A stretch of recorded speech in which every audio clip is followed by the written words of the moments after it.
Right, guys, you know those pants that are a little bit puffed out like pantaloons and gripped at the bottom there? What are they called? Some people call them Tatsuke Hakama and some people call them Igabakama. So Bakama, Hakama, same sort of thing. But it's the same word, it just changes changes the connection sound. Right, so I've been working with George Urabe, I think is the pronunciation of his name.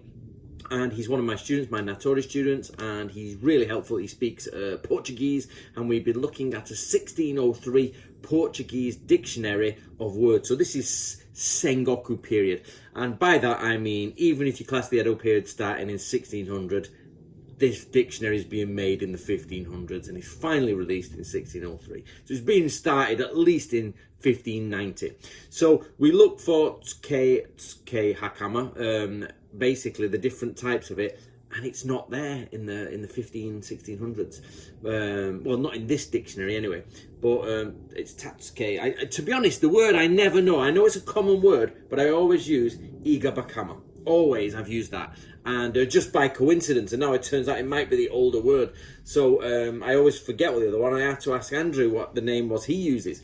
So in this dictionary, it's got it there, and it says they are tight sort of breeches, pantaloons that come tight at the bottom. Now it says tight, but I'm assuming it means relatively tight because hakama are large, and in the 1600s there hakama are big, so they're relatively smaller, much tighter, and it says they go down to the tabis, so which is a Japanese word, and they use the Japanese word in the dictionary, which you then have to go to the dictionary to look up tabi, which is a type of shoe, of course, the split-toed little Teenage Mutant Ninja Turtle shoes.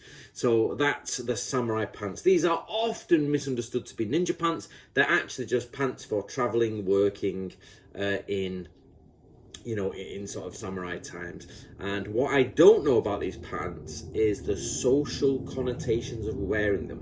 Samurai wore hakama. Formalized things are hakama, especially when they're inside castles or with senior members. But when were people allowed to wear Igabakama? Any ideas, guys? So anyway, what do you think? So thank you very much to George, and it's great that we're actually researching this stuff on the tip of the Sengoku period. So I would like everybody to start saying Igabakama, just because that's where we're seeing the older words start. Of course, we might find more in the future, but just be aware of it.